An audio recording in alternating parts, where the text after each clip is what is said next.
Puji dan syukur kita panjatkan kepada Nabi besar Shallallahu Alaihi Wasallam. Semoga dengan syafaat Allah kita akan dapat syafaatnya di hari kiamat nanti dari keriduan Allah di majelis ilmu kita malam ini. Di rumah saya Depok dan sekitarnya itu rasanya rasa Swiss, ya, rasa Swiss banget dan dingin. Saya tahu effortnya luar biasa sekali untuk melanjutkan kelas kita ini. Semoga teman-teman tetap semangat dan bertahan sampai akhir. Oh, aman? Dulu pakai anduk, lucu banget sih maksudnya. Dingin ya?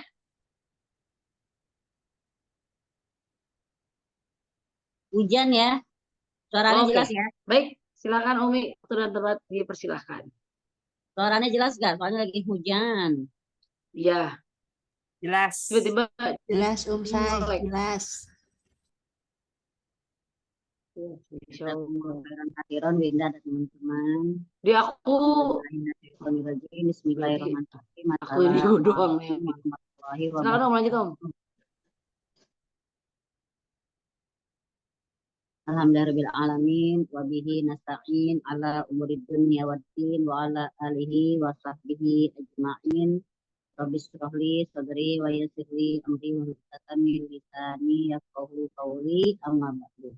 Alhamdulillah, segala puji syukur hadirat Allah atas segala nikmat iman, nikmat Islam dan kesehatan. Semoga kita sehat terus ya sampai mengkhatami kitab kita ini, sampai ganti kitab lagi, sampai anak kita lagi yang belajar kitab ini. Amin ya Rabbal. Tidak lupa Amin. juga salat serta salam marilah kita sampaikan untuk suri tauladan kita Rasulullah SAW, baginda Nabi Muhammad SAW. Allahumma sholli wa barik alaihi. Semoga setelah kita bisa berjumpa dengan beliau, mendapatkan syafaat beliau, kumpul sama beliau di telaganya juga di surga Allah. Amin. Amin. Di hamba kemarin sesuai tema tentang sabar, hanya jadinya sampai 3 sesi. Teman-teman masih sabar? Berarti alhamdulillah temanya masuk ya. Yang kemarin berarti terakhir itu sebab di alam barzah ya. Ya. Di alam barzah itu ya sebab yang bisa menggugurkan dosa seseorang di alam barzah aja udah bisa dia temuin, yaitu apa? Yaitu domatul qabr. Domatul qabr itu himpitan kubur. Himpitan kubur ini kalau kata Nabi SAW, di dalam kubur ada tekanan atau himpitan. Dan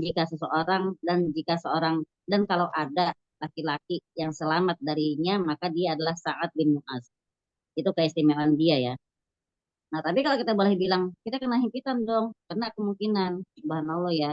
Sebenarnya kalau kita mikir-mikir sekarang, apalagi mungkin entah mungkin karena anxiety, kena asam lambung, atau mungkin karena usia kita, sekarang tuh yang kepikiran, ntar gimana ya di dalam kubur ya, sendirian, siapa yang nemenin kita gitu. Itu kayaknya udah bukan takut kematiannya ya, tapi takut setelah itu ya, di alam barzah, di padang mahsyar. Semoga Allah selamatin kita. Nah ini himpitan kubur ini bukan hukuman. Himpitan kubur ini bukan hukuman dan bukan azab, tapi ini cara yang Allah juga kasih supaya bisa mengurangi dosa-dosa si mayat.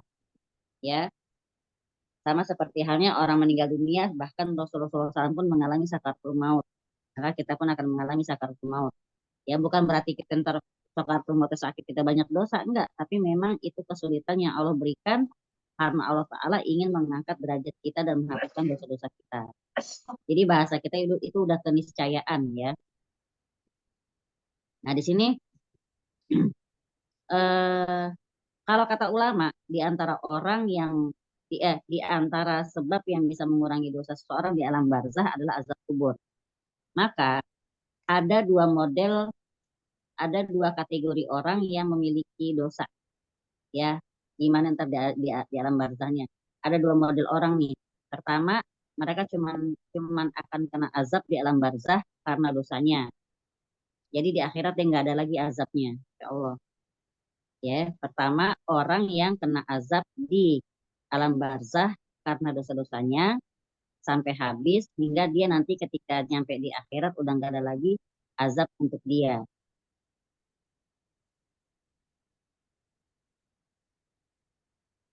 Yang kedua, sudah jelas insya Allah teman-teman pasti udah kebayang.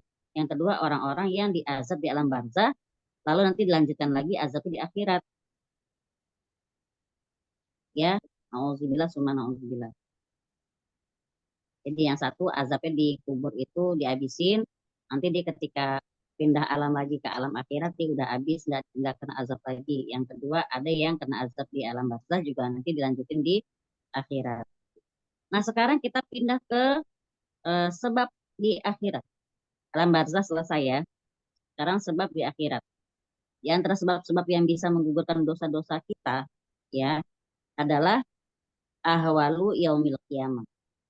Apa ahwalu yaumil qiyamah? Peristiwa-peristiwa dahsyat semenjak dibangkitkan dari kubur sampai kita masuk surga. Mungkin teman-teman pernah melihat di Facebook atau di Instagram gambar-gambar yang menunjukkan tahapan-tahapan kita sampai ke surga atau ke neraka. Mulai dari alam barzah. Itu kan panjang ya kan, padang mahsyar, terus timbangan, terus hisab, terus sirot, terus kontoroh. Nah, subhanallah ya. Nah, kesulitan-kesulitan atau kedahsyatan-kedahsyatan yang nanti akan kita temui setelah kita lepas dari alam barzah menuju alam akhirat itu juga berfungsi untuk mengurangi dosa-dosa seorang hamba. Sebagian ulama juga berpendapat bahwa siksaan di atas sirot, nah di atas sirot itu kan kita beda-beda. Ada yang kayak kilat, ada yang lancar jalan, ada yang lari, ada yang terseok-seok, ngesot-ngesot, sampai tercabik-cabik tubuhnya terkena besi-besi tajam yang ada di samping sirot. Bayangin kayak gitu tuh sirot itu. Jadi kalau kita bilang kayak selembar rambut di belah tujuh, enggak juga. Sirot enggak seperti itu. Tidak sespesifik itu bentuknya. Karena kalau kesesuaian hadis sahihnya, nanti di antara kanan dan kiri sirot itu ada besi-besi tajam yang kemungkinan bisa mencabik-cabik tubuh kita. Jadi berdarah-darah itu melalui sirot. Ya Allah, semoga kita dimudahkan. Ya, tapi proses itu bisa mengurangi dosa-dosa kita. Nabi SAW bersabda tentang sirot ya dan orang-orang yang akan melewatinya. Ini hadisnya sahih ya, nanti saya kasih matanya, saya kasih sanadnya. Panjang jadi dengerin aja. Kata Nabi gini, lalu orang yang paling cepat dari kalian saat melewati sirot adalah seperti kilat. Jadi satu ya, seperti kilat. Lalu Abu Hurairah berkata, ayah dan ibuku sebagai tebusannya. Bagaimana maksudnya secepat kilat itu, wahai Rasulullah? Kata Rasulullah, kamu lihat nggak gimana kilat itu berlalu dan kembali lagi dengan sekejap mata? Tar, gitu kan? Datangnya sekejapan, hilang juga sekejapan. Itulah contohnya orang yang melalui sirot dengan perumpamaan kilat. Yang pertama seperti kilat, yang kedua seperti secepat hembusan angin. Gitu ya, mungkin masih agak berasa perginya. Kilat, hembusan angin, lalu yang ketiga seperti secepat burung terbang. Ya, secepat burung terbang. Lalu ada yang bisa berlari dengan kencang di atas sirot itu disebabkan amal baiknya.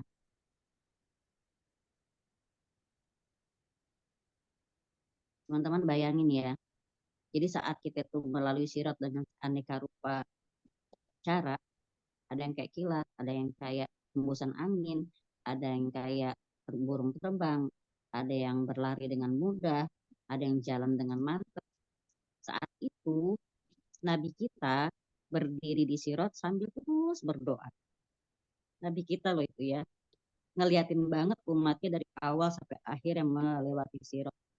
Ngawasin banget, pengen banget nyelamatin umatnya kalau bisa jangan ada yang jatuh ke dalam neraka. Apa kata Nabi? Wahai Robku, selamatkan dia, selamatkan dia. Ya, terus setiap ada yang lewat kata Nabi selamatin dia ya Rob, selamatin dia ya Rob. Sampai pada hamba-hamba yang amalannya sangat sedikit, sampai ada laki-laki yang datang dan tidak dapat menapaki sirat kecuali dengan merangkak. Ya, dia merangkak. Sedangkan di kedua sisinya terdapat rangkaian besi tajam yang tergantung dan akan mencabik setiap orang yang diperintahkan untuk dicabik. Sampai ada orang yang selamat tapi tubuhnya tercabik-cabik. Ada pula yang pada akhirnya kelempar ke neraka. Itu Nabi nangis tuh di situ tuh. Ya Rob selamatin dia, ya Rob selamatin dia, ya Rob selamatin dia. Allahumma sholli ala Muhammad, Allahumma sholli ala Muhammad. Jadi di sini orang-orang yang terluka dengan besi-besi yang ada di sekitar sirot, di sisi kanan kiri sirot ini, bikin orang yang terkena itu berkurang dosa-dosanya. Dosa-dosa yang dia punya itu tidak sampai mengharuskan dia dimasukkan ke dalam neraka, tapi akibat cabikan-cabikan tadi berdosa-dosa berkurang. Cukup untuk membersihkan dia dari dosa sampai akhirnya dia selamat masuk ke surga. Itu perjuangan kita berarti belum selesai sekarang. Kalau sekarang itu kalau kita pikir-pikir sekarang kayak udah sakit, udah nyakit banget, jiwa raga rasanya lemah, segala macam, ternyata ada yang lebih dahsyat lagi yang kita temuin yang akan kita lalui di akhirat nanti, ya. Ah, ya Allah, ya Allah. Nah, sekarang kita sampai ke subjudul selanjutnya, yaitu ampunan Allah tanpa sebab. Ampunan Allah Subhanahu wa taala tanpa sebab. Jadi suka-suka Allah gitu loh. Bukan karena dia ada imannya masih sedikit, bukan karena dia gimana-gimana, tapi pokoknya random. Di sini di dalam satu hadis Allah berfirman, para malaikat, nabi, dan orang-orang yang beriman telah memberikan syafaat. Jadi udah semua tuh habis tuh syafaat tuh. Malaikat udah, nabi-nabi udah, sampai nabi kita pun sudah. Kemudian setelah nabi juga ada orang yang beriman memberikan syafaat. Siapa? Ulama-ulama kita mungkin. Terus anak-anak kita yang mungkin hafiz Quran, anak-anak yang soleh, solehah, ya, itu ada syafaatnya insya Allah. Nah kemudian eh, sekarang yang belum memberikan syafaat adalah Zat yang Maha Pengasih. Itu Allah ngomong sendiri tuh, ngomongin dirinya sendiri. Sekarang bahasa kita tinggal aku nih, syafaatku yang belum aku kasih. Nah apa yang Allah lakukan? Kemudian Allah menggenggam dengan satu genggaman dari dalam neraka. Jadi dia masukin tangan ke dalam neraka. Kalau bahasa kita ngeraup, dia langsung ambil segenggam dari dalam neraka. Dari dalam tersebut Allah mengeluarkan suatu kaum yang sama sekali tidak melakukan kebaikan. Dan mereka juga udah nggak berbentuk, udah kayak arang hitam, udah nggak berbentuk manusia lagi. Jadi Allah ambil seret, lalu Allah lemparkan mereka ke dalam sungai di depan surga yang dinamakan sungai kehidupan. Mereka kemudian keluar dari dalam sungai seperti biji-biji yang tumbuh di aliran sungai. Lalu tidakkah kalian lihat dia tumbuh merambat di bebatuan atau pepohonan, mengejar sinar matahari. Lalu mereka yang tumbuh itu layaknya biji, ada yang berwarna kekuningan dan kehijauan. Sementara yang di bawah bayangan akan berwarna putih. Lalu sahabat bertanya, seakan-akan engkau sedang menggembala di daerah orang-orang Badui. Kata Nabi, mereka kemudian keluar seperti mutiara. Sementara di leher-leher mereka terdapat sesuatu dari emas atau yang lainnya yang jadi tanda.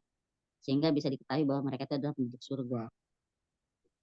Tapi penduduk surga yang pernah di neraka. Kalau bahasa kita alumni neraka. Mereka adalah orang-orang yang Allah merdekakan. Dan Allah masukkan ke dalam surga tanpa amalan dan kebaikan sama sekali. Allah kemudian berkata, masuklah kalian ke dalam surga. Apa yang kalian lihat, maka itu akan kalian miliki. Lalu jelas dong, surprise banget kan? Apa jawaban para alumni neraka itu? Wahai Rob kami, sungguh engkau telah memberikan kepada kami sesuatu yang belum pernah engkau berikan kepada seorang pun dari penduduk bumi. Allah lalu berkata, bahkan apa yang telah aku siapkan untuk kalian lebih baik dari itu semua. Lalu mereka berkata lagi, wahai Rob, apalagi yang lebih baik dari ini semua? Allah menjawab, ridhoku. Selamanya aku tidak akan pernah murka kepada kalian. Udah, diambil dari neraka, dimasukin ke surga, dikasih ridho Allah, selesai. Selamat udah itu. Udah nggak bisa diganggu gugat lagi. Artinya, Allah Ta'ala bisa saja mengampuni seorang hamba tanpa sebab. Ya, itu karena apa? Ya, nggak ada lain karena rahmat Allah Ta'ala. Insya Allah ya, makanya kalau selama kita masih hidup, antara takut dengan hukuman Allah, takut dengan murkanya Allah, tapi kita juga harus tetap meyakini rahmat Allah maha luas.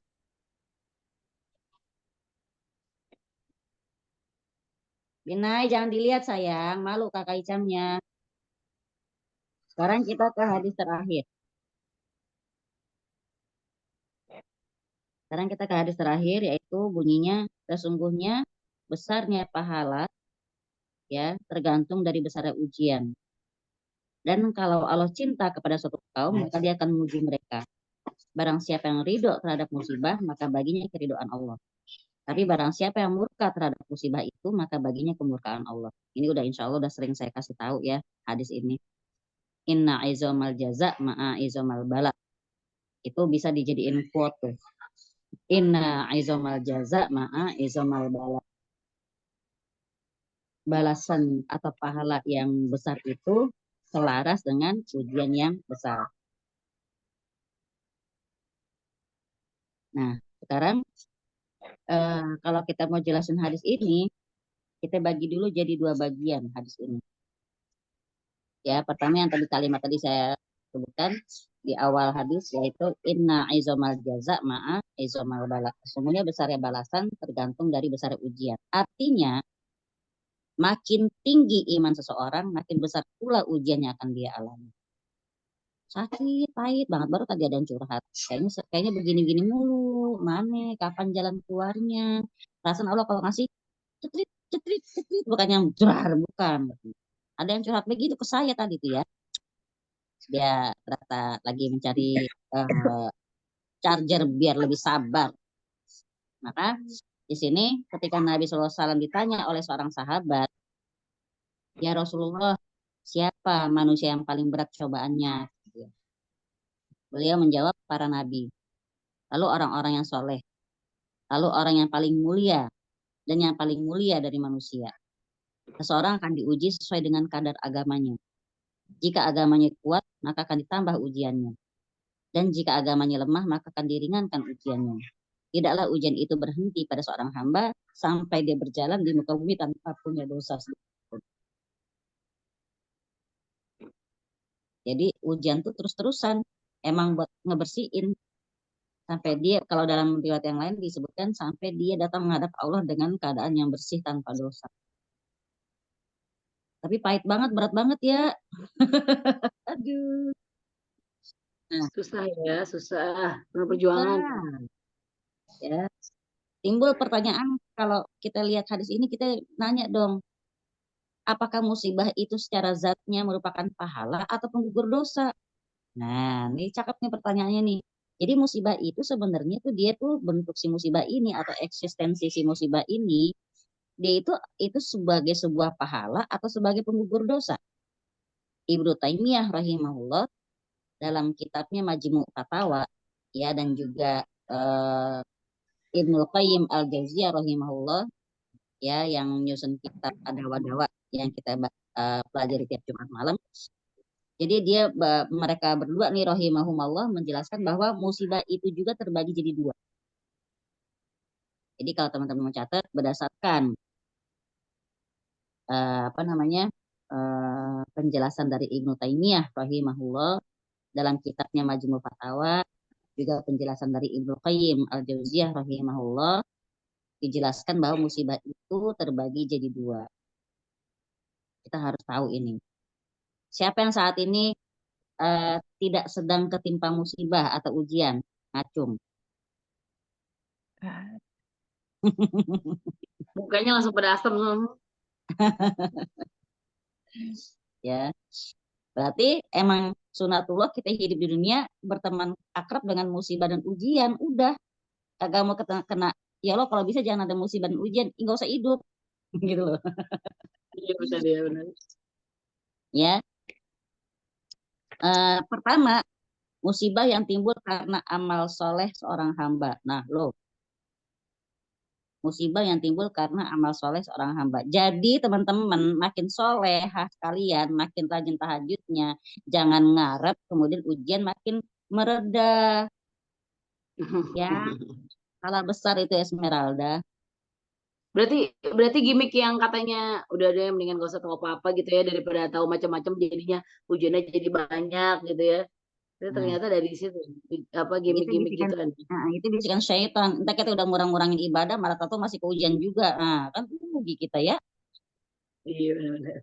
Nah, sekarang kita lihat kita lihat musibah yang timbul karena amal soleh seorang hamba. Ini contohnya ada dalam surat At-Taubah ayat 120.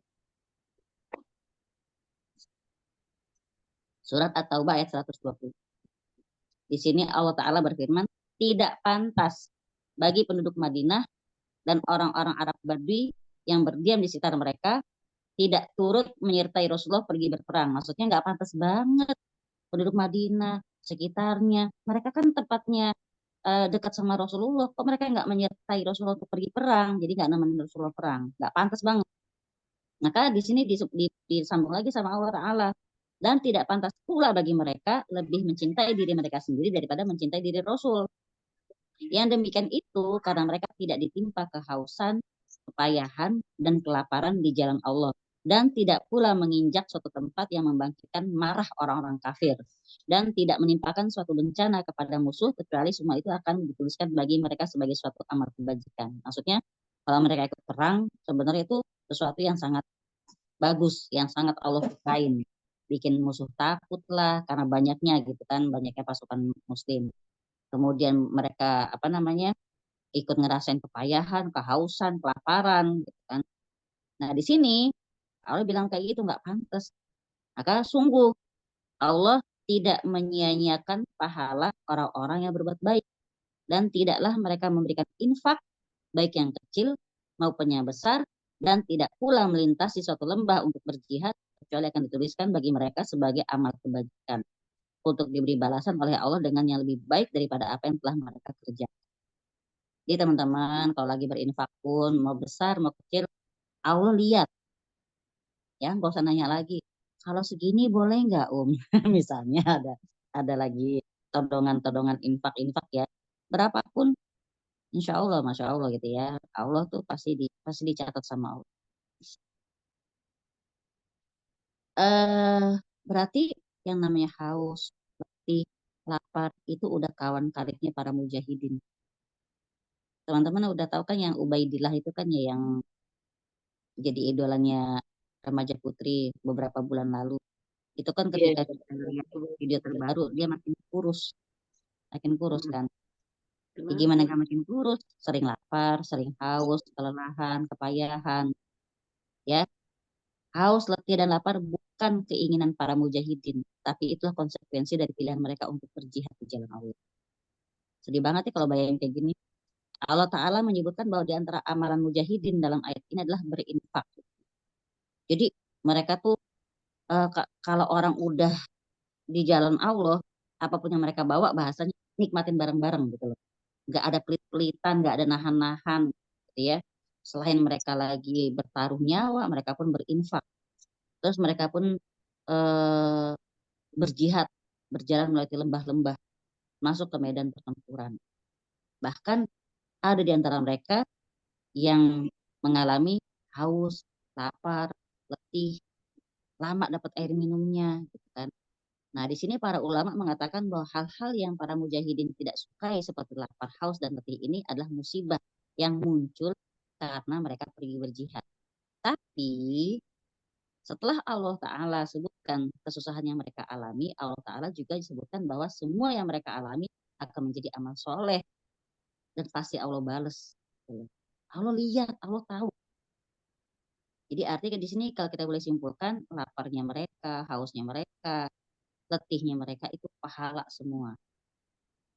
Ya, jadi di sini kalau kita boleh bilang secara zatnya musibah yang seperti ini sendiri berarti musibah yang berbuah pahala. Jadi para sahabat yang hijrah dari kota Madinah, dari kota Mekah ke Madinah, mereka di tengah jalan payah, letih, udah gitu dihadang orang-orang kafir, yang mereka alami semua itu pahala semua. Makin sulit perjalanan mereka dalam momen hijrah itu, makin gede pahalanya. Ya. Karena musibah yang mereka alami di tengah jalan itu timbul disebabkan mereka sedang dalam kondisi beramal soleh. Ya, apa amal solehnya? Hijrah bersama Rasulullah. Itu amal soleh yang mereka saat. Demikian pula orang-orang yang berdakwah, ya dai-dai kita, ustadz-ustadz kita, lalu misalnya mereka dapat caci maki, dapat fitnahan, dikucilin, bahkan dilemparin batu. Maka semua musibah itu secara zatnya adalah pahala. Kenapa? Karena dia mendapatkan musibah disebabkan amal soleh yang dikerjakan. Artinya teman-teman, kalau kita lagi nasihatin orang, teman, keluarga, atau dapatnya sikap yang nggak enak, berarti harusnya bersyukur. Gitu ya. Waduh, pahala banget nih. Gitu. Jadi Tapi ngadem-ngadem ini bersyukur gitu ya, kayak gitu iya. gitu. Tapi setan bisiknya gimana? Gila tuh orangnya, kagak tuh diajakin kebaikan. Ya udah dibaik-baikin, dilembut-lembutin, yang dapetin cici Saudara maki, emang sendiri lagi gitu. orang ya kayak gitu dah. Ya kan Bu? Elah Bu, ngapain sih Bu sabar-sabar begitu Bu? Bergerak Bu, ya tuh setan Bu nih, setan. Jawab dong. Menyala Ibu Mima.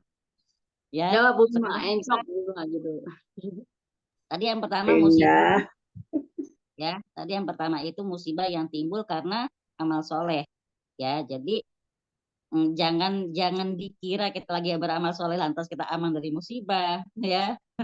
Jangan kepedean. Yang kedua, musibah yang timbul karena eh, musibah yang timbul bukan karena peran seorang hamba. Jadi maksudnya dia nggak ada kaitannya eh, apa eh, mungkin ada andil dia, tapi ya musibah itu yang nggak bisa dia hindarin gitu loh. Misalnya apa? Misalnya sakit, bercerai, kenakalan anak-anak, ya. Lalu kalau kita tanya lagi jadi musibah yang timbul bukan karena peran seorang hamba ini, dia berpahala nggak secara zatnya? Ini kalau kita mau ikutin pendapat yang benar, musibah yang kayak gini nggak ada pahalanya. Seseorang cuma bisa dapat pahala dari musibah semacam ini kalau dia sabar. Gitu loh. Bisa bercerai, yang nggak ada urusan Allah mau ngasih pahalanya, kan belum tahu dulu sebabnya apaan. Tapi ketika dia bercerai mungkin karena di KDRT, lalu dia bisa memaafkan, lalu dia bersabar dengan ulah anak-anak yang mungkin merasa broken home, berontak, protes terhadap ya, ibu bapaknya yang berpisah, di situ dia tetap bersabar, di situ pahalanya. Tuh, ya. Jadi berarti kalau di musibah yang kedua, yang jenis kedua ini ada dua kemungkinan, ya. Kalau dia sabar, dia dapat pahala. Kalau dia nggak sabar, dia dapat dosa. Ya, dari sambungan dari hadis tadi kan, barang siapa yang Allah uji, kalau dia ridho, maka Allah ridho sama dia. Kalau dia marah, maka Allah marah sama dia.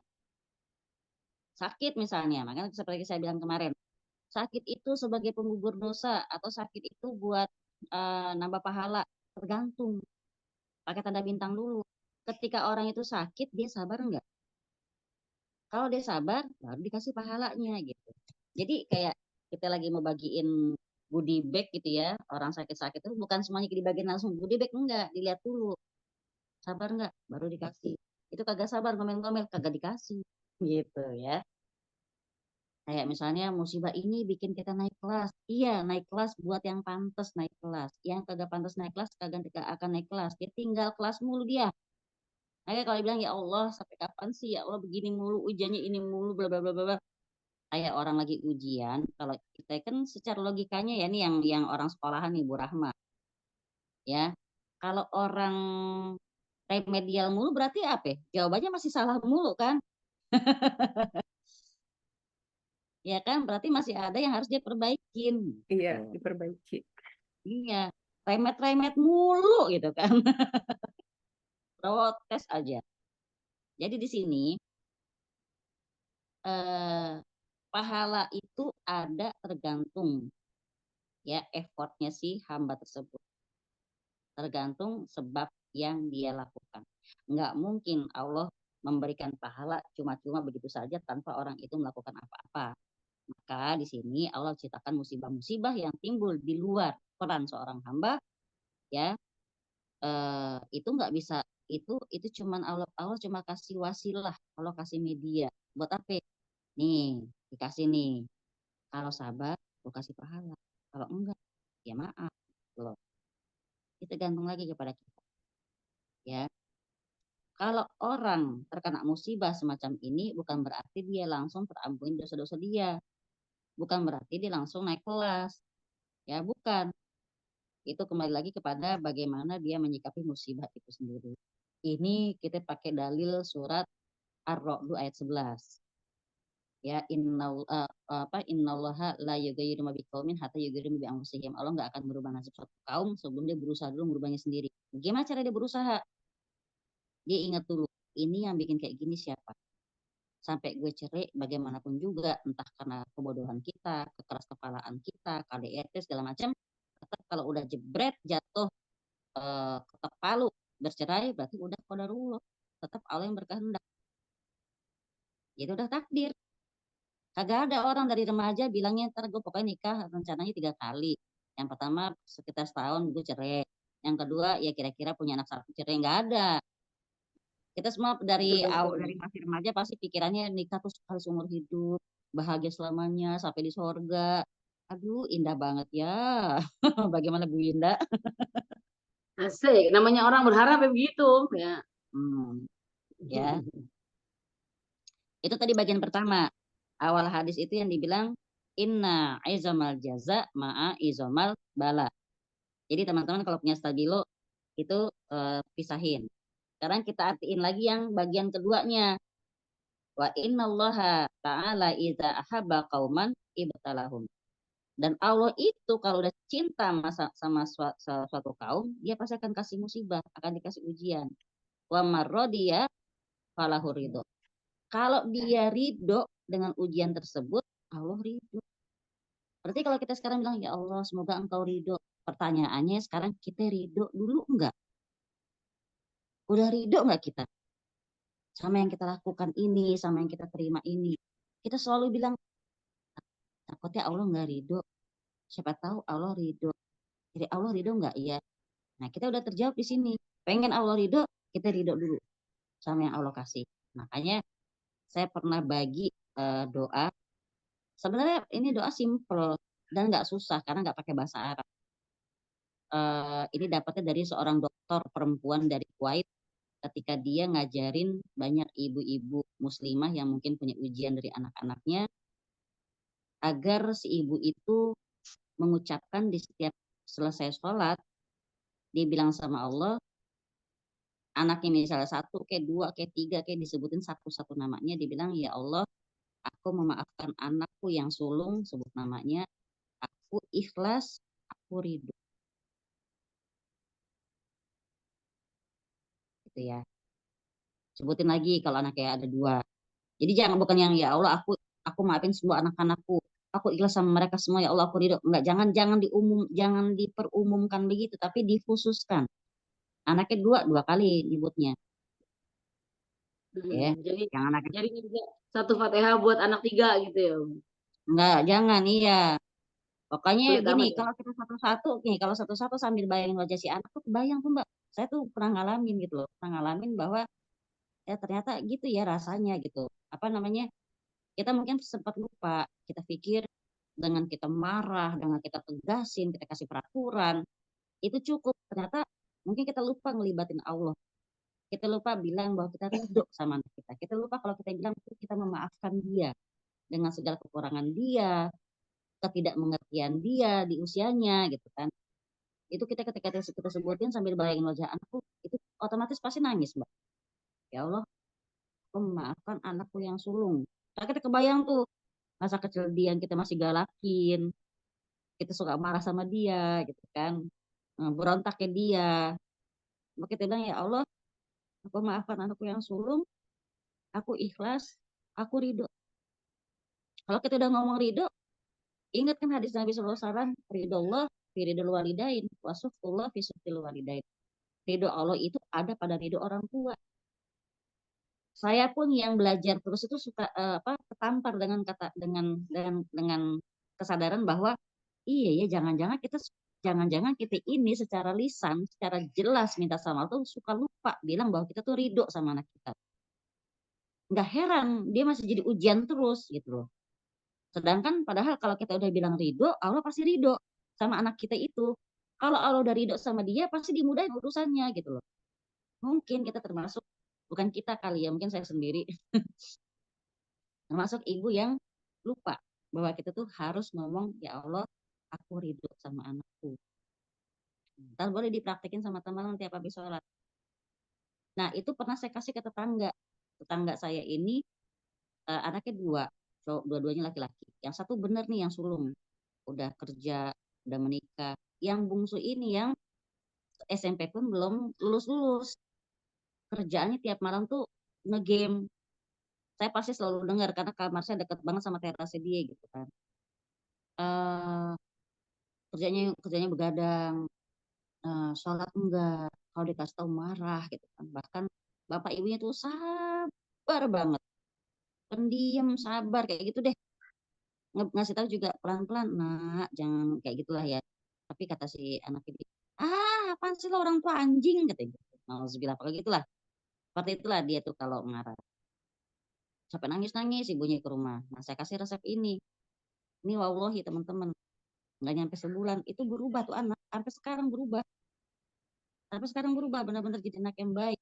Ingat sholat, dia nyelesain paket. Apa sih namanya kalau orang SMP SMA gitu ya, biar dapat ijazah, paket C. Terus udah kerja. Walaupun cuma sebagai kurir, tapi pun gitu loh anaknya.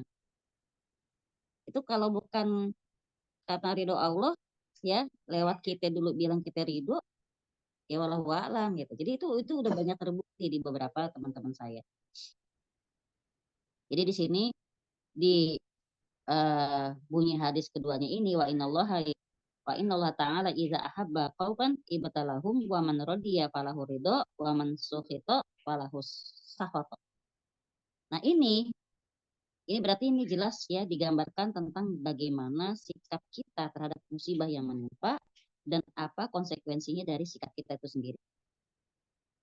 Nah, sekarang kita kalau ngomongin sikap kita dalam menerima musibah itu terbagi jadi tiga. Sikap manusia dalam menerima musibah. Sikap manusia dalam menerima musibah. Terbagi jadi tiga. Yang satu, sikap seorang mukmin. Satu, sikap seorang mukmin. Mukmin beda sama muslim ya teman-teman ya. Kalau mukmin udah jelas pasti muslim, tapi kalau muslim belum tentu dia mukmin. Orang mukmin itu orang Islam yang sudah benar-benar yakin. Kafah. Nah, udah iman banget ya sama Allah. Sikap seorang mukmin gimana? Dia kalau ngalamin musibah justru dia merasakan banyak kenikmatan. Ya, mukmin itu kalau dia mengalami musibah dia akan merasakan banyak kenikmatan. Kenapa?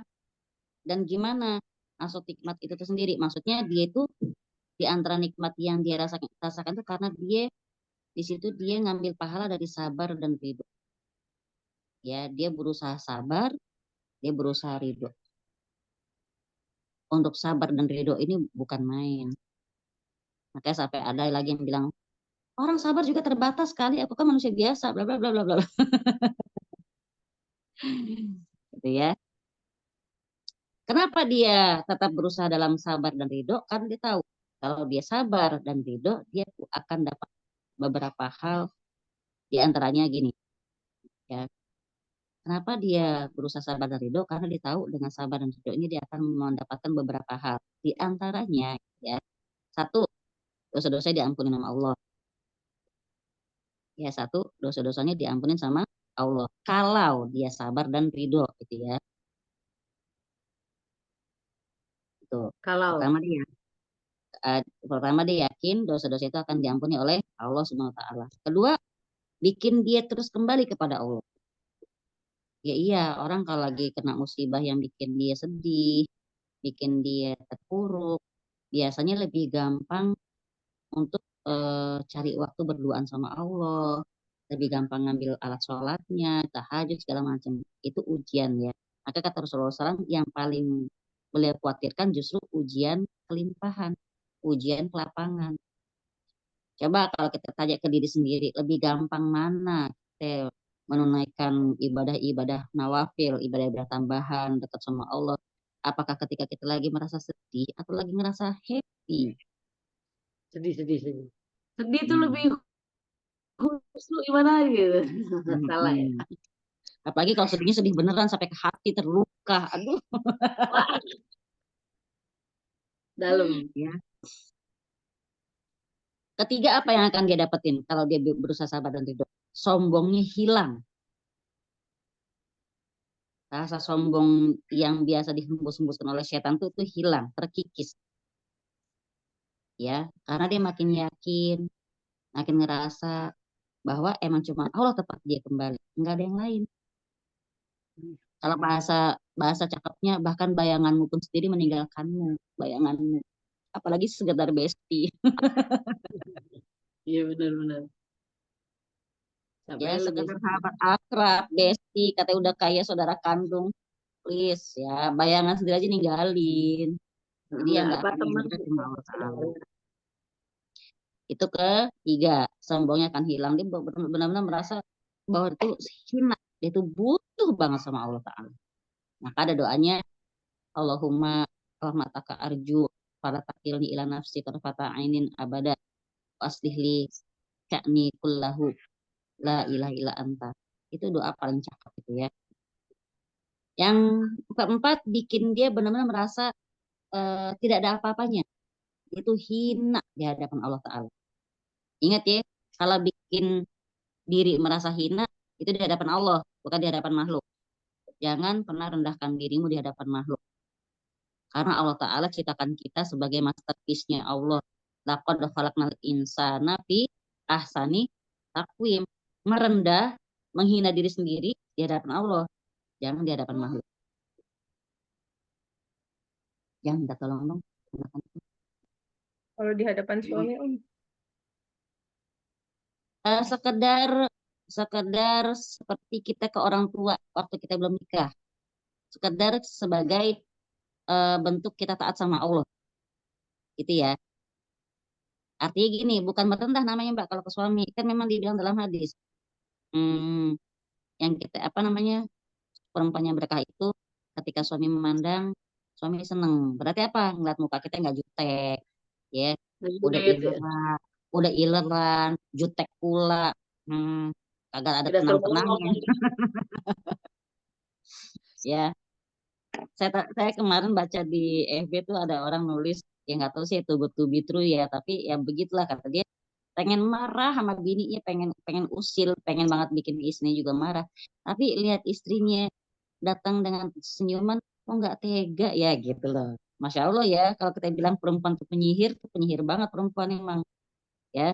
Capeknya suami bisa hilang, marahnya bisa reda, Masya Allah. Nah ini tadi yang keempat bikin dia merasa hina di hadapan Allah Ta'ala. Kemudian yang kelima, dia tuh jauh dari sikap ujub.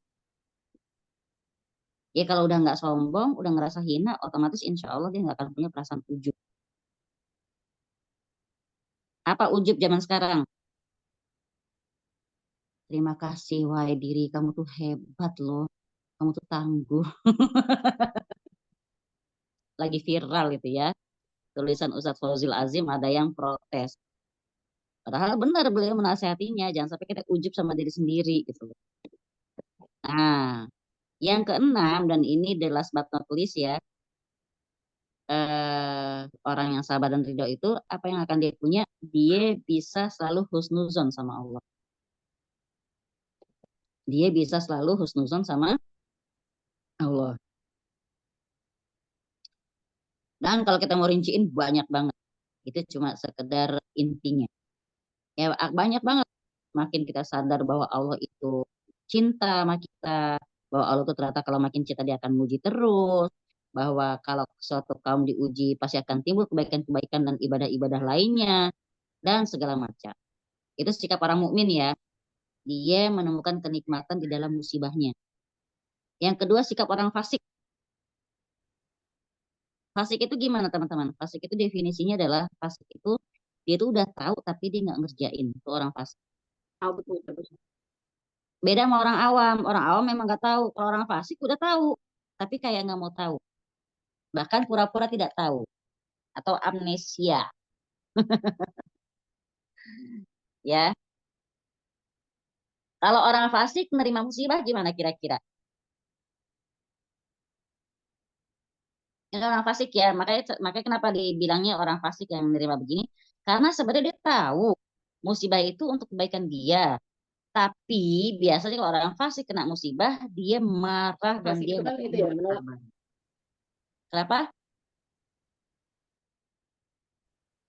Siapa yang nanya tadi? Apa, Win? Halo. Saya nggak Jadi ngelek aku kan? melek ya. Oh iya, Enggak, Winda ngelek. di aku iya ya di aku doang. Jadi orang fasik Lanjut. itu dia kalau ditimpa musibah dia akan bersikap marah dan nggak terima dan dia nggak sabar. Maka dari ketidaksabarannya itulah dia justru yang didapat sama dia tiga hal. Biasanya ya, ini tiga hal aja kita kasih. Apa biasa kalau dia ketimpa musibah? Lisannya akan berkata, kenapa sih ya Allah? Kok saya sih? Kan saya udah sholat, udah sedekah. Itu si Ono tuh nggak sholat-sholat, perasaan sholatnya biasa aja, kenapa lancar-lancar aja. Nah, saya saya kayaknya udah taat banget gitu loh. Ya, why me ya Allah, why? Kata Allah, why not? Gitu kan. Nah, yang kedua, apa yang didapetin? Pertama dia lisannya bertanya kenapa. Yang kedua, dia justru nggak akan dapat pengampunan atas dosa-dosa karena musibahnya itu. Kenapa? Karena dia nggak ridho, dia nggak nerima. Jadi dia nggak dapat manfaat pengampunan dosa atas musibah tersebut. Yang ketiga, justru musibah itu akan menambah kehinaan dia di hadapan Allah. Ya, menambah kehinaan dirinya dan rendah di sisi Allah. Ini ngomong hina tadi yang orang mukmin dengan hinanya orang fasik ini beda. Ya, kalau orang mukmin kan tadi musibah yang menimpa orang fasik itu nggak bikin mereka tinggi di sisi Allah. Tapi kalau orang mukmin semakin mereka merendah di hadapan Allah, semakin mereka mulia di sisi Allah. Orang mukmin. Kalau orang fasik, makin dia hina, makin berasa makin jauh dari Allah. Bahkan contoh gini loh, kadang-kadang dalam musibah itu sendiri dia sampai mati, sampai menemui kematian dalam kondisi lagi bermaksiat. Apa bermaksiat? Lagi marah, lagi nggak terima, ya. Nauzubillah, nauzubillah, semoga Allah melindungi kita semua dari kondisi seperti ini. Yang ketiga, sikap orang kafir. Kira-kira gimana kalau sikap orang kafir terima musibah? Yang orang fasik tadi nggak terima, marah dan nggak sabar. Orang kafir, Marah juga kali ya Umi ya. kalau orang kafir gini, kan orang kafir ini luar Islam loh ya. Orang kafir Nah, ibaratnya dia mau sabar kek, mau kagak kek, nggak dapet apa-apa. Kasihan. ya lah. Rugi bandar dong. Iya. Jadi musibah apapun yang menimpa mereka di dunia, ya itu hukuman mereka memang. Sebelum nanti mereka ketemu lagi hukuman yang lebih berat lagi di akhirat. Ngeri kan? Coba kita Tapi buka ada surat. tapi kalau ada orang orang kafir yang menerima musibah terus dia bilang bahwa dia percaya bahwa suatu hari Allah akan berbuat apa memberikan yang terbaik buat dia itu gimana Om? Gimana gimana? Ya aku juga sering dengar kalau ada orang-orang yang kafir yang disebut dengan kafir. Jadi dia menerima musibah terus dia bilang bahwa ya saya percaya suatu hari apa roda itu berputar dan saya akan mengalami kesenangan lagi gitu. Bisa, Bahwa dia bisa dia percaya dapat, bahwa nanti bisa dapat dengan keyakinan dia, tapi di dunia, gitu ya. dapat Artinya gini, dapat balasan kalau di orang dunia gitu kafir, ya. artinya kalau orang kafir itu apa yang diusahakan itu yang dia dapat.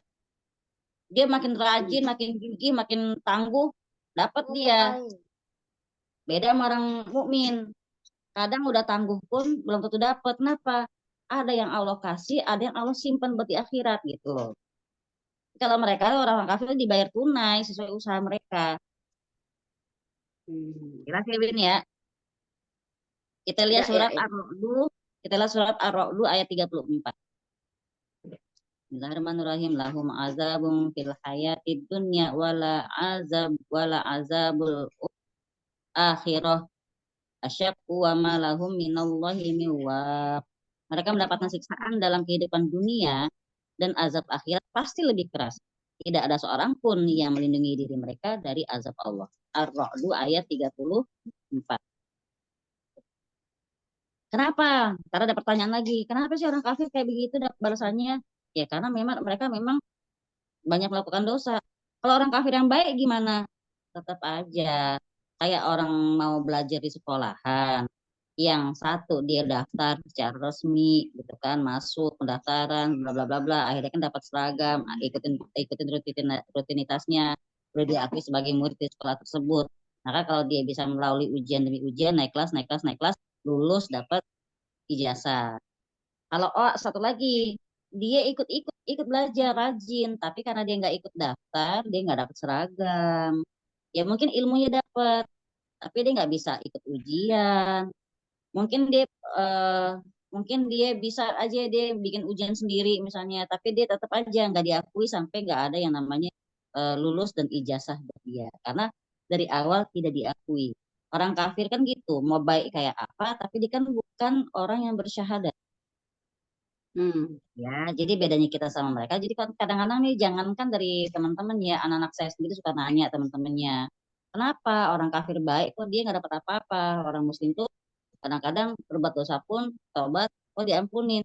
Itu alhamdulillah nikmat seorang Muslim, makanya hidayah itu mahal gitu kan. Jadi nggak usah takjub sama orang kafir yang dia itu melakukan kebaikan yang sangat banyak. Karena kan gitu dunia zaman sekarang. Saking takjubnya kita, akhirnya kita jadi kayak loyalitas kita berpindah. Karena kita lebih memaki, lebih membenci saudara kita yang seiman misalnya. Tapi kadang-kadang emang gitu juga sih ujiannya. Orang yang beriman kadang ada yang belagu gitu. So paling bener, keras, nah, ngeri banget kan ya. Ya itulah ujian dunia ya. Sekarang gini, kalau kita ngomong kenapa orang kafir kayak gitu? Jawabannya kan karena mereka banyak melakukan dosa di dunia. Ntar ada lagi orang ngomong gini, kalau mereka orang yang baik gimana nggak pernah ngelakuin dosa? Oke, sekarang kita harus tahu dulu definisi dosa yang kita maksudkan di sini. Nih teman-teman biar bisa jawab lagi, teman-teman yang mungkin punya pertanyaan di luar kajian ya. Dosa apa sih yang dimaksud yang dibilang kenapa dia nggak dapat apa-apa? Kan dia baik. Ya, tapi kan dia kan melakukan dosa. Dosa apaan? Dia suka nolong orang loh. Dia orangnya ikutin peraturan bla bla bla bla bla. Sekarang dudukin dulu tuh orang, bisikin. Dosa itu maksudnya dosa yang begini loh. Apa? Seluruh kewajiban yang diwajibkan untuk orang muslim yang nggak dikerjain oleh orang-orang kafir itu terhitung dosa buat mereka. Apa? Tek, syahadat, sholat, puasa, zakat. Gitu kan? Apakah dia melakukan sholat? Kan tidak. Apakah dia ngucapin syahadat? Kan tidak. Itu ya. Dari awal mereka udah dosa.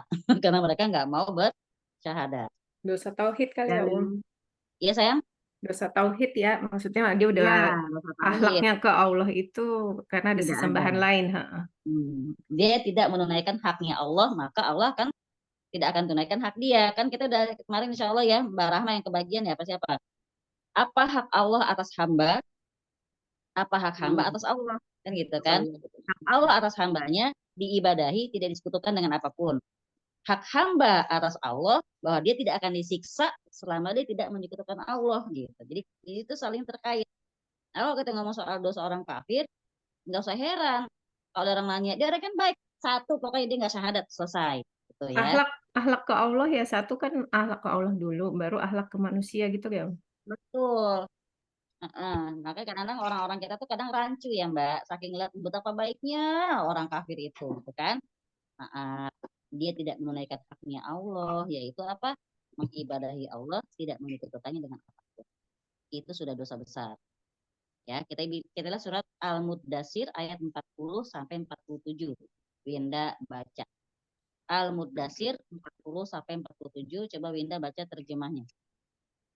Al-Mudassir 4 berapa? 40 sampai 47.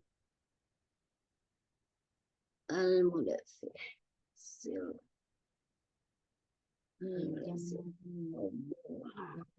Alun anil mujrimin masalakakum fi saqar qalu lam nakun minal muslimin lam nakun Ayat berapa? nut'imul 40. miskin. 40 sampai 47. Tanya lagi gue kasih mangkok loh. Fi jannati, berada di dalam surga, mereka saling menanyakan itu kan. Iya Ibu Winda, lanjutkan. Berarti dapat mangkok nih. Bismillahirrahmanirrahim. Berada di dalam surga, mereka saling menanyakan tentang keadaan orang-orang yang berdosa. Apa yang menyebabkan kamu masuk ke dalam neraka Sakor? Mereka menjawab, dahulu kami tidak termasuk orang-orang yang melaksanakan sholat. Dan kami juga tidak memberi makan orang miskin. Bahkan kami biasa berbincang untuk tujuan yang batil bersama orang-orang yang membicarakannya. Dan kami mendustakan hari pembalasan sampai datang kepada kami kematian. Tapi Masya Allah ya berat banget ya. Berat banget ya teman-teman. Kadang-kadang ngeliat orang kafir, hidupnya lancar, enak banget, bisa ke sono, ke sini gitu ya. Tapi ternyata ini loh yang didapetin. Emang pahit-pahit itu sekarang yang kita rasain gitu ya. Nah, kita ngomong setelah syahadat, kita tadi ya Mbak Rahma, syahadat dari awal saja mereka sudah tidak taat ya, tidak menunaikan hak Allah itu bersyahadat. Setelah syahadat apa? Sholat. Setiap satu sholat yang mereka tinggalkan, itu akan menjadi tanggungan mereka kelak di hari kiamat. Intinya, semua kewajiban seorang muslim yang nggak dikerjakan oleh orang kafir, berarti dia selalu menanggung dosa setiap saatnya. Ya, dari setiap kewajiban-kewajiban yang mereka tinggalkan. Itu pertama ya. Kalau kenapa sih mereka banyak dosa? Kan mereka baik misalnya. Nah, pertama jawabannya adalah karena seluruh kewajiban yang diwajibkan kepada orang-orang muslim tidak dikerjakan oleh orang-orang kafir itu sendiri. Kita kasih dalil surat Al-Mudaththir 40-47.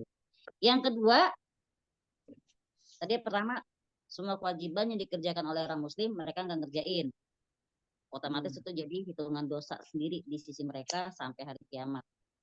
Kedua, mereka melakukan hal-hal semua yang diharamkan oleh Allah atas orang muslim, tapi mereka ngerjain. Apa yang pertama? Jelas syirik. Ya, pertama syirik, mereka minum khamar, mereka berzina, dan kemaksiatan-kemaksiatan lainnya. Maka umur yang mereka habiskan dengan bermaksiat, itu semuanya jadi tanggungan dosa buat mereka sampai di akhirat nanti. Dihitung. Ya, subhanallah. Ketiga, masih ngomongin yang tadi ya, tentang dosanya orang kafir. Ketiga, seluruh kenikmatan berupa makanan, pasangan, fisik, dan kenikmatan-kenikmatan lainnya itu akan dimintai pertanggungjawabannya. Dan semua kenikmatan itu akan menjadi dosa atau azab buat mereka karena mereka nggak pernah menisbatkan rasa syukurnya kepada Allah Ta'ala. Kalau kita kan alhamdulillah selalu ada ya, dapat nikmat, alhamdulillahillazi bi ni'mati tatimmu sholihat. Dapat kegagalan, alhamdulillah ala kulli hal. Kita selalu memuji Allah di setiap apapun yang kita rasakan. Tapi mereka jangan kata alhamdulillah ala kulli hal, kasih nikmat aja mereka nggak ngomong itu gitu ya. Jadi itu jadi azab buat mereka nanti. Dikasih pasangan bagus, anak-anak sehat, hidupnya lancar. Mereka pernah gitu, alhamdulillah ya Allah. Nggak pernah kan? Berarti mereka mereka adalah orang-orang yang kufur terhadap nikmat Allah. Maka itu lagi nikmat ya. Musibah yang menimpa orang kafir itu cuma sekedar appetizer sebelum ntar mereka ketemu ke main menu di akhirat nanti. Kalau bahasa kita mukadimah, teman-teman lihat buka bukunya kan di awal tuh ada bilang mukadimah ya, mukadimah atau pengantar, bukan pengantar penerbit sih, tapi mukadimah, terisi, kata pengantar terisilah. Ya kata pengantar lah ya. Biasanya tapi kadang-kadang buku suka ada mukadimah itu pembukaan. Sebelum saya maju kan biasanya Mbak Winda dulu tuh ya pakai berdoa pembuka lalu mempersilakan. Nah itu ujian atau musibah yang menimpa orang kafir di dunia itu sebenarnya bisa kita analogikan sebagai mukadimah sebelum nanti mereka dapat azab yang sesungguhnya di akhirat. Kecuali mereka-mereka yang mau mencari kebenaran dan akhirnya dapat hidayah untuk masuk pada Islam. Maka ketika mereka masuk Islam, dosa-dosa itu otomatis terhapus. Masya Allah. Ya, jelas ya. Nanti saya kasih bentuk gambarnya ke grup bagannya ini. Alhamdulillah, akhirnya bab sabar selesai. Kita Dengan paham. penuh kesabaran. Dengan Sekarang penuh kita kesabaran. sekarang kita ke kandungan dalam bab ini. 1, baca Mbak Cynthia. 2, Mbak Rahma. 3, Mbak Nova. 4, Mbak Wiwi. 5, Mbak Lutfia. 6, Indi. 7, Ibu. 8, Mbak Dia. 9, Mbak Atika. Oke, nomor 1. Nomor 1 Mbak Cynthia. Bismillah. Tafsiran ayat dalam surat At-Taghabun. Gimana itu tafsirannya? Di poin 110 ya, di sini dibilangnya. Pokoknya nggak ada ya musibah yang terjadi kecuali emang semua itu atas kehendak Allah. Bahkan misalnya Mbak Cynthia lagi nyuci piring, atau piringnya pecah, ngelukain jari-jarinya berdarah, itu kehendak Allah gitu. Ntar kalau kalau dimarahin sama suaminya, kalau kamu sih itu kan licin sabunnya tuh, gitu. Tapi itu pokoknya qadarullah. Ya. Sampai kita ketusuk duri pun itu qadarullah. Itu tetap apa namanya, tidak ada musibah satupun yang menimpa seseorang kecuali dengan izin Allah Ta'ala. Maaf, hatta pun yang namanya kena sihir, kena santet, kena teluh, pelet, ya itu atas izin Allah Ta'ala. Surat Al-Baqarah 102. Kalau nanya lagi, kenapa sih kok diizinin nih kita kena sihir? Kan kita udah sholat, udah ngaji, kok diizinin? Nah, berarti ada yang miss nih. Ada yang kelewat, yang kita tidak Remedial. tahu. Kenapa, Win? Iya, yang remedial. Jadi kepikiran remedial. Nah, Kenapa ujian nggak selesai itu? Iya iya, juga gitu. betul. Ya, kok dapat konten merah sih? Berarti ada yang salah. Coba cek lagi. Nomor Berarti 2. ini belum benar gitu ya. Itu Banyak yang tugas bahas saya. intinya ya. Itu pokoknya semua musibah tidak ada satu pun terjadi kecuali memang udah Allah izinin buat terjadi. Kalau kita udah paham ini, insya Allah kita ikhlas. Ya. Berdua Mbak Nomor 2. Rahma. Sabar terhadap segala cobaan termasuk iman kepada Allah. Jelas ya Mbak ya. Kalau ditimpa musibah, ujian, ya cuman sabar doang sebagai tanda kita iman. Kalau enggak, kalau misalnya orang tuh nggak ada imannya, nggak mungkin bisa sabar. Ya kan Mbak Rahma ya. Yang bikin orang bisa sabar karena apa? Karena dia iman sama Allah. Iya, Yang betul. ketiga, Mbak Nova tadi ya. Manova. Iya, Manova. Yang ketiga, ancaman keras terhadap orang yang memukul-mukul pipi, merobek-robek pakaian, dan menyeru dengan seruan jahiliyah karena meratapi orang mati. Iya tuh ya. Jadi ingat yang namanya sabar itu bukan setelah puas ngamuk, puas ngeluh-ngeluh, baru, ya Allah, maaf ya Allah, ya saya akan sabar. Kata Rasulullah SAW, sabar itu ada pada pukulan pertama. Ya, jadi mungkin kita di ujian pertama, kedua, ketiga, keempat, kelima, keenam, ketujuh, sampai berapa belas kita mungkin tidak lolos. Semoga ke depan kita bisa lebih baik lagi menyikapi setiap ujian yang Allah berikan. Amin ya rabbal alamin. Ya, jadi mukul-mukul pipi, robek-robek baju, menyuruh dengan seruan jahiliyah itu maksudnya tadi, kenapa sih kamu, kenapa kamu yang mati, kenapa enggak aku aja, kamu kan masih muda, bla bla kayak gitu dah. Itu seruan jahiliyah itu. Nanya kenapa, terserah Allah juga kan, kalau ngomong iradah Allah udah mentok kita.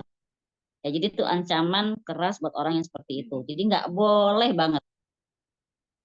Oke. Yang keempat, Tanda apabila Allah menghendaki kebaikan kepada hambanya. gimana tandanya?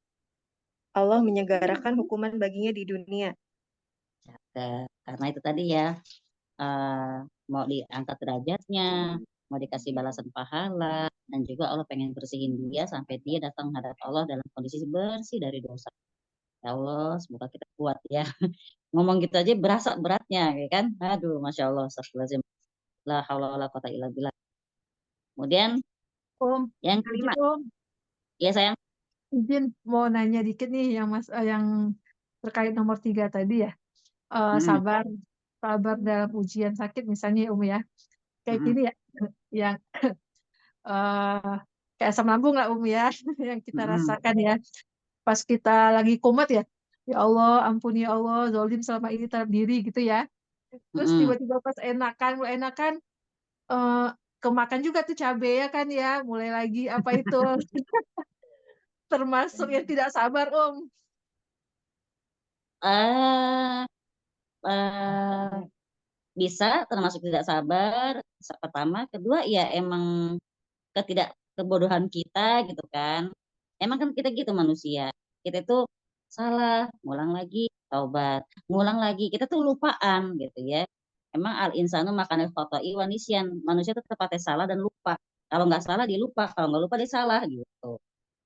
Ya kan? Pasti lupa kalau cabai itu bikin asam, pasti lupa kemarin sama sakitnya. Yang penting pengen tuh lidah kayak pengen banget rasain pedesnya. Ya, betul. Nafsu banget makannya gitu Om ya. Habis itu langsung Iya. Emang banget. begitulah manusianya kita. Emang kita lemah, gampang ketawa, gampang terpengaruh. Itu artinya insan tuh itu, nasia. Yang gampang ikut-ikutan, latah, rapuh, gampang kebawa, gampang lupa. Ya, insya Allah terjawab ya Mbak Nova ya. Biar terakhir Om. Mbak iya, Kis. Tadi yang sekarang ke berapa? Keempat atau kelima? 5. Kelima. Oke. Siapa yang Tanda, kelima?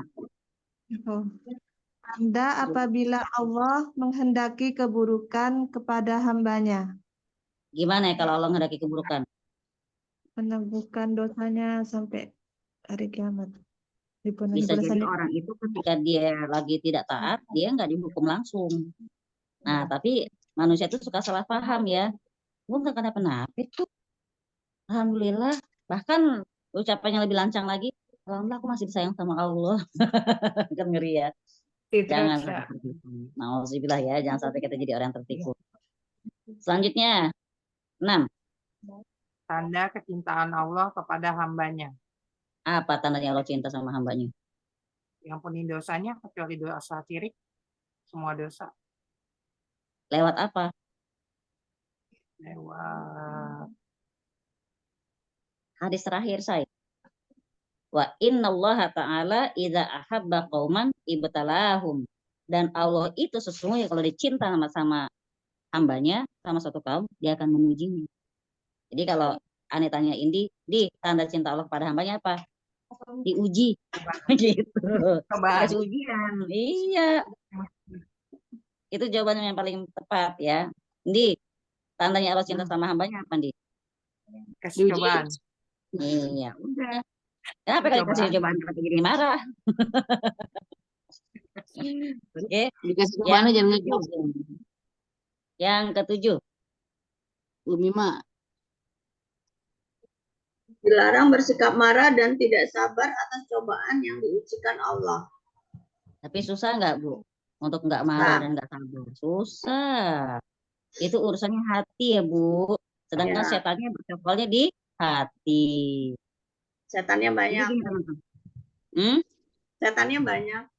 Oh, bukan main. 24 jam. Nih, saya gambarin ya, teman-teman. Sekarang gini, kita urusannya pertama jadi orang Islam tuh syahadat kan. Syahadat itu butuh keyakinan. Alhamdulillah kalau kita terlahir dalam kondisi sudah Islam, ya kan, alhamdulillah. Tapi bayangin orang yang belum Islam, ketika dia mungkin dapat petunjuk, kadang-kadang pasti ada bisikan lagi di hati dia. Nah, itu ya namanya keyakinan kan ada di hati. Setan bercokolnya di hati. Kadang dibisik-bisikin, ngapain, bla bla bla kayak itu. Oke, satu. Kedua, sholat. Sholat yang pertama kali dan harus ada biar sholat kita itu sah, biar sholat kita benar, apa yang harus kita punya dalam sholat lo ya? Apa ini? Apa Win? Khusyuk. Khusyuk ya. Hmm. Tadi khusyuk tuh duluan aja. Khusyuk itu butuh apa? Apa komponen dalam tubuh kita yang tempatnya buat merasa khusyuk? Hati. Iya, hati, perasaan. Lagi-lagi, setan bercokol di mana? Di hati. Biar kita kagak bisa khusyuk. Allahu Akbar. Masak apaan ya? Kemarin makan cabai, malah kamu umat. Tapi enak banget, tapi gimana ya? Udah kepikiran begitu. Tuh contoh, itu sholat. Khusyuk itu dilarang banget sama setan. Pokoknya gimana cara biar anak Adam ini nggak bisa sholat dengan khusyuk. Biar apa? Biar fawailul lil musallin. Lo kate sholat lo bener. Nah, lo sholat tapi dapat neraka juga. Neraka wail buat orang-orang yang sholat. Itu apa? Yang nggak bisa khusyuk dalam sholatnya. Gila kan, kurang ajar banget emangnya namanya setan. Ya kan? Puasa apalagi? Puasa itu ibadah yang hanya kita sama Allah yang tahu. Iya Kita benar. kenyang, orang mana lihat kita kenyang. Pura-pura kita pasang muka pucet, padahal udah makan sepiring, 2 piring gitu kan. Nah itu kan benar-benar ibadah kita, ibadah yang cuma Allah yang tahu. Puasa ya butuh hati yang jujur. Itu hati lagi. Setan bercokol di situ. Itu puasa. Zakat, apalagi zakat. Dibikin sama setan apa berat. Padahal zakat itu menguntungkan kita di akhirat kelak. Dapat naungan. Lagi-lagi butuh keyakinan di sini, butuh kemantapan. Setan ngegodanya di hati juga. Seperti itulah ya, makanya urusannya di sini dilarang bersikap marah dan tidak sabar atas cobaan yang diujikan Allah. Memang setannya bertepatnya di situ. Lo bego banget sih lo, masa lo digituin kagak marah? Gitu ya. Ditikung sama temenmu sampai kapan lo mau gak marah-marah gitu? Beda tipis tau antara sabar sama bodoh. Iya. Ya. Marah sama mengeluh, marah sama mengeluh gitu doang. Jadi dia mungkin nadanya nggak marah atau mungkin tidak pakai konotasi yang marah-marah, tapi dia ngeluh terus aja gitu. Ya kenapa ya begini? Itu sama nggak? Sama. Sama. Kalau udah ada kata-kata kenapa, berarti kan dia ngeluh. Berarti kan dia mempertanyakan kehendaknya Allah. Artinya gini, mendingan nangis, nangis. Sambil bilang, ya Allah, nggak kuat, ya Allah, nggak kuat, ya Allah. Itu boleh. Boleh. Nangis, sakit banget ya Allah. Boleh, kan kita lagi nggak tahu, kita lagi ngerasain sakit. Ketimbang, ya Allah kenapa sih? Jangan bertanya kenapa. Itu tipsnya, ya. Boleh orang manusianya kita emang kita pasti kalau sedih, nangis, lapar, galak, kenyang, bego. Lapar galak dong. Ke-8 terakhir. Dia, Mbak Tika tadi ya 8 ya? Iya, Mbak Tika. Nomor 8, pahala bagi orang yang ridho atas cobaan yang menimpanya. Coba jelaskan bagaimana maksudnya pahala yang kayak gimana.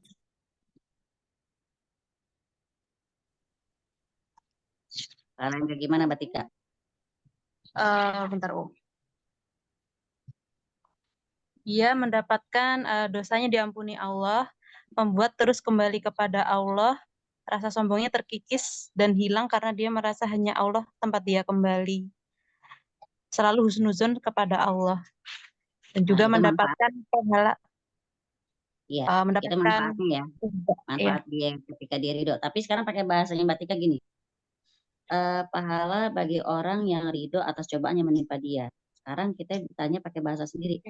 Pahala yang gimana? Kalau orang tuh ridho, dia pahala karena ketika dia ridho, Allah ridho sama dia.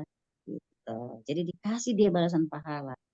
Jadi ini bahasanya karena ini adalah ujian yang butuh kerjasama antara keikhlasan kita, keridhoan kita dengan balasan pahala dari Allah.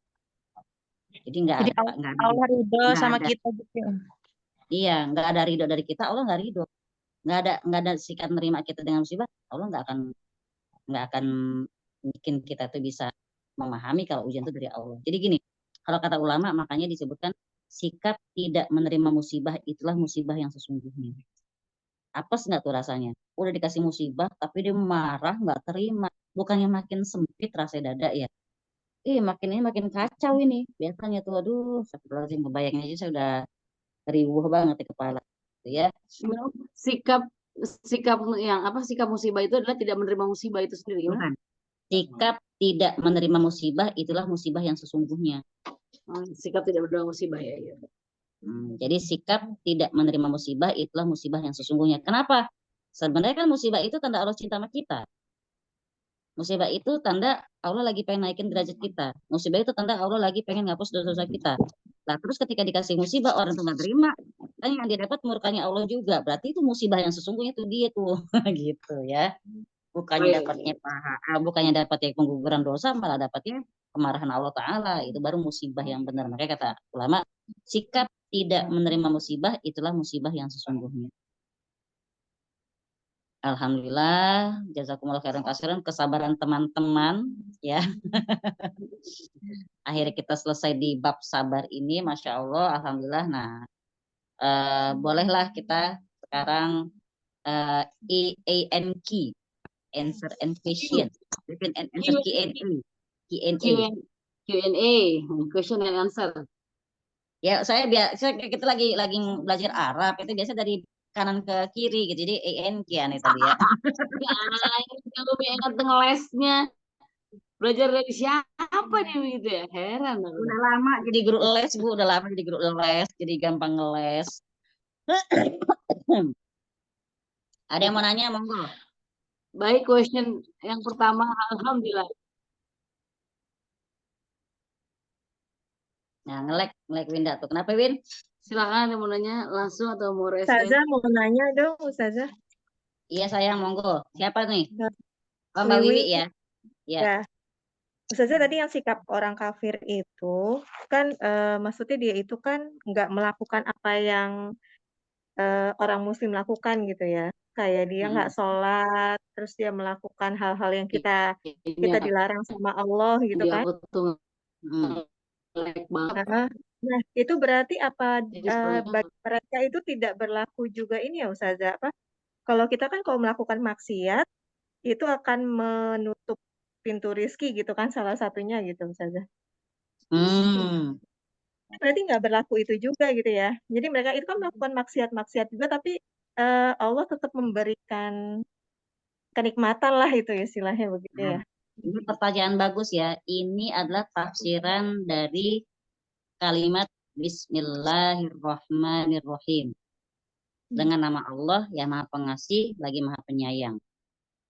Nah, Ar-Rahman, Ar-Rahmannya Allah itu Allah kasih ke seluruh makhluknya, seluruh. Bukan cuma orang Islam doang, tapi semua orang kafir pun dapat, pendosa dapat, soleh dapat, yang maksiat dapat, yang syirik dapat, karena mereka selagi mereka berusaha ya, selagi mereka berusaha, mereka dapat. Hai, Bismillahirrahmanirrahim, Ar-Rahman itu Allah kasih ke semuanya. Tapi Ar-Rahim, penyayangnya Allah, cuma buat hambanya yang beriman. Nah, tadi, kalau kita nih cinta sama anak kita, tahulah teman-teman, saking cintanya sama anak, pasti kita seleksi dong yang akan mereka makan apa, yang akan mereka minum apa, yang boleh mereka tonton apa, yang boleh mereka kerjakan apa, yang harus mereka pakai apa, gitu kan? Itu kita seleksi kan? Karena kita sayang. Coba kalau ada orang nggak sayang, ya terserah, bodo amat, mau hujan-hujanan kayak mau pakai baju nggak ganti-ganti kayak mau nggak mandi kayak terserah. Nah, tapi ini karena kita sayang, kita atur. Nah, kadang peraturan kita tuh anak-anak kan suka gitu kan, merasa terkekang, merasa nggak disayang, padahal karena kita sayang sama mereka kan. Ya, itu juga sikap kita ke Allah. Kadang kita merasa ditahannya sesuatu dari kita oleh Allah Ta'ala, kita pikir itu Allah nggak sayang sama kita. Ya kan? Di Al-Fajr. Al-Fajr kalau nggak salah ayat 14-15 apa 15-16 yang fa'amal insanu idza mabtalahu rabbuhu fa akramahu wa na'amahu fa yaqulu rabbi akraman wa amma idza mabtalahu fa qadara alaihi rizqahu fa yaqulu rabbi ahanan. Jadi di sini yang namanya manusia itu dengan fa'amal insan dan yang namanya manusia itu adapun manusia kalau dia lagi iza mabtahu rabbuhu, kalau Allah lagi uji dia, Pak Akramahu lagi dimuliakan, ya, karena amahu dan dikasih nikmat, fayaqulu rabbi, maka dia biasa ngomongnya apa? Tuhanku sedang memuliakan aku. Apa bahasa sekarang, Mbak? Ada orang kena musibah nih bareng-bareng, tapi dia selamat. Biasanya nanti media membesar-besarkan dengan kalimat apa? Itu orang soalnya sebelum dia berangkat dia sedekah. Allah pasti sayang sama dia. Pertanyaan kita, terus yang meninggal itu nggak Allah sayang gitu? Kasihan kan gitu. Terus yang meninggal itu apakah di antara mereka nggak pada sedekahan? Kita nggak tahu.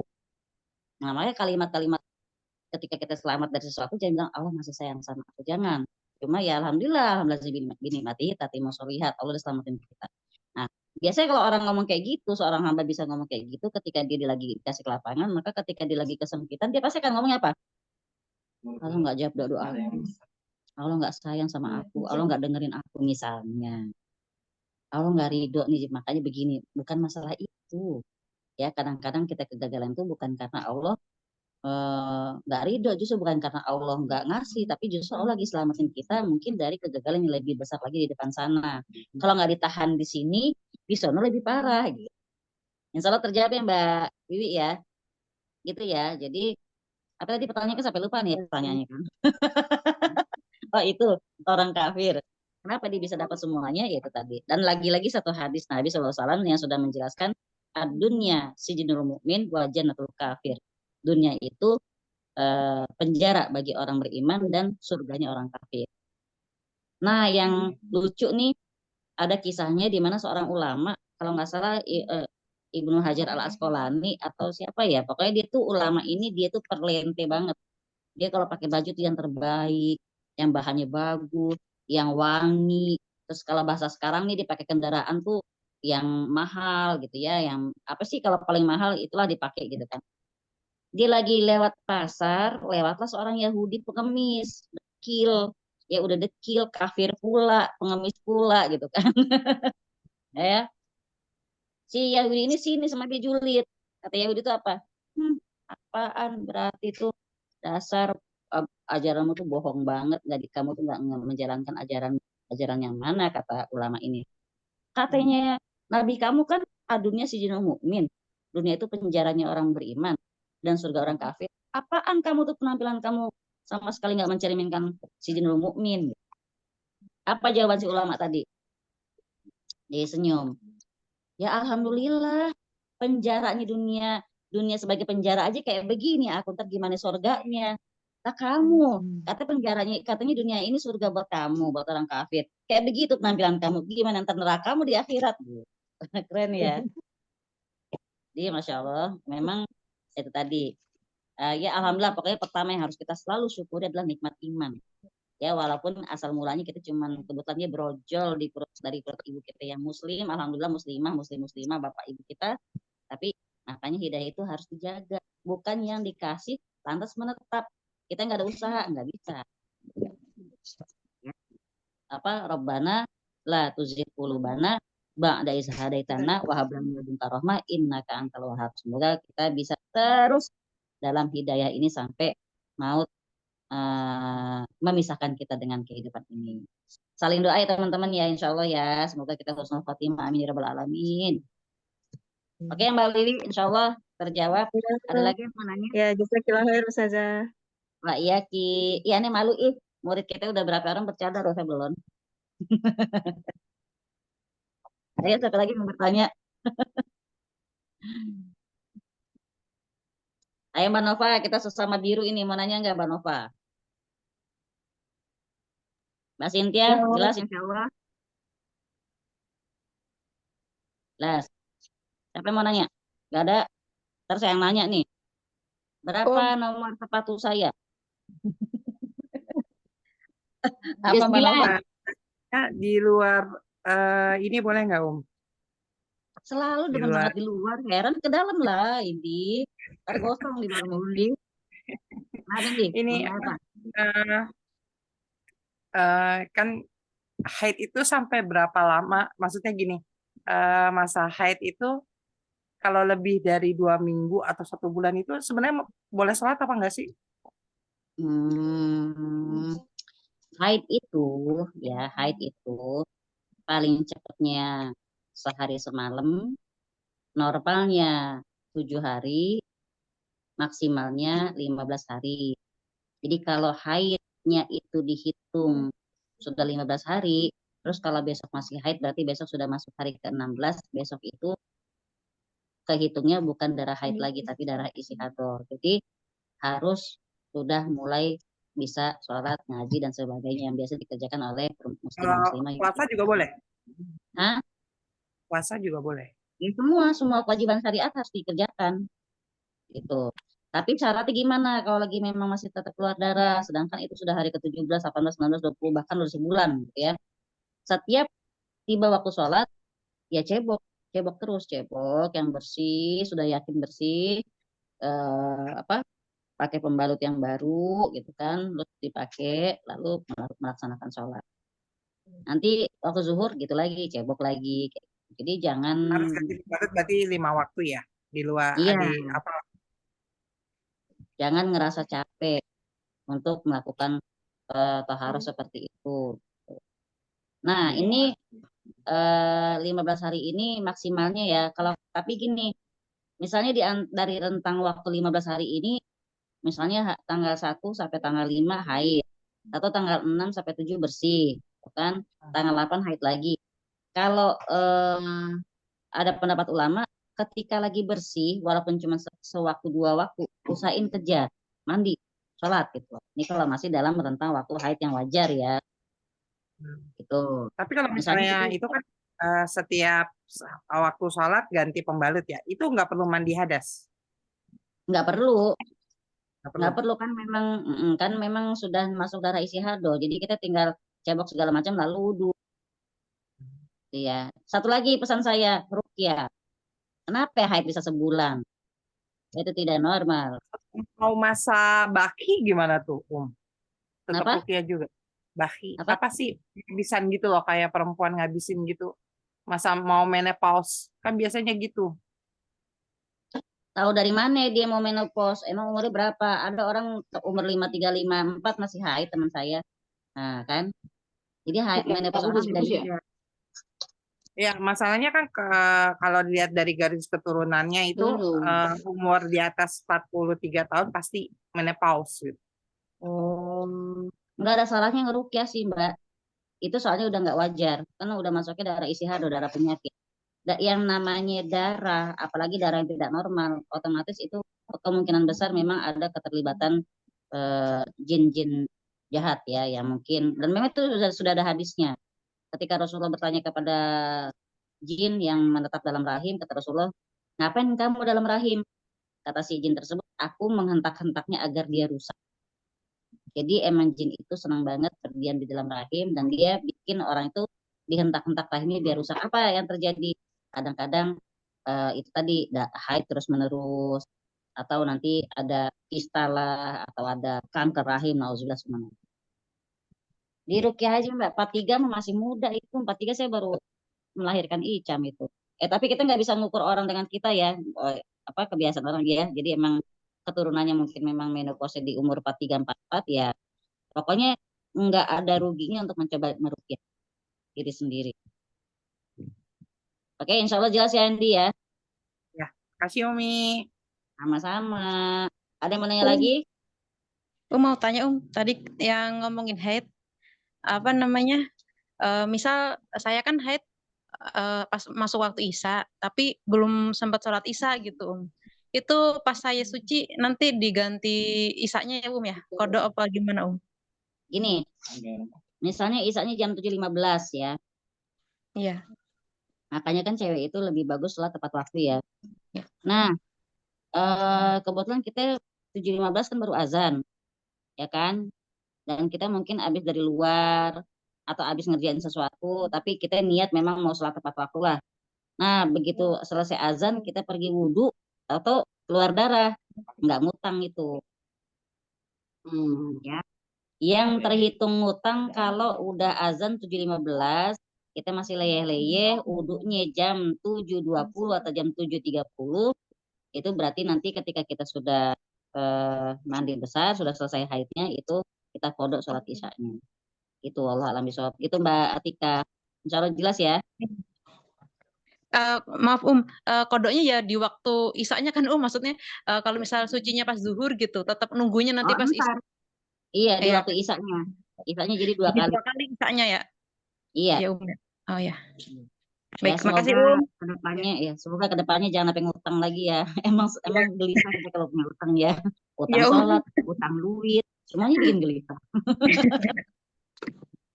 Jazakallah khair Wah iya Ki, alhamdulillah. Alhamdulillah jazakumullah khairan kasiran teman-teman semua. Insya Allah pertanyaan-pertanyaan sudah dijawab.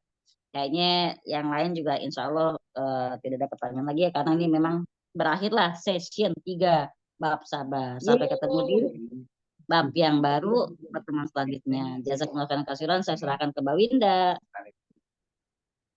Baik, alhamdulillah. Terima kasih atas kesabaran dan ketabahan teman-teman semua malam ini. 3 pekan aja untuk membahas tuntas tentang sabar menghadapi takdir ya judulnya gitu ya.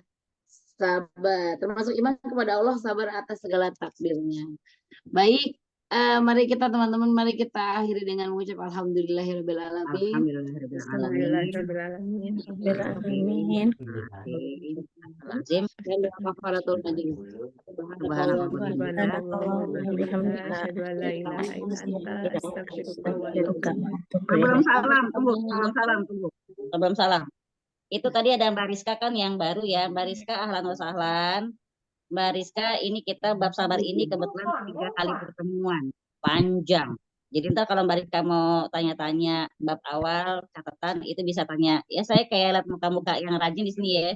Kayak Ibu Mima, kayak Mbak Cynthia, Indi. Boleh tanya mereka-mereka ya. Pokoknya ya, kalau pengen lihat catatan dari awal, boleh tanya ke teman-teman. Insya Allah, kalau pada nyatanya. Ini semuanya rajin semuanya Insya Allah gitu ya. Kalau saya catatannya catatan reman begini nih, jadinya males.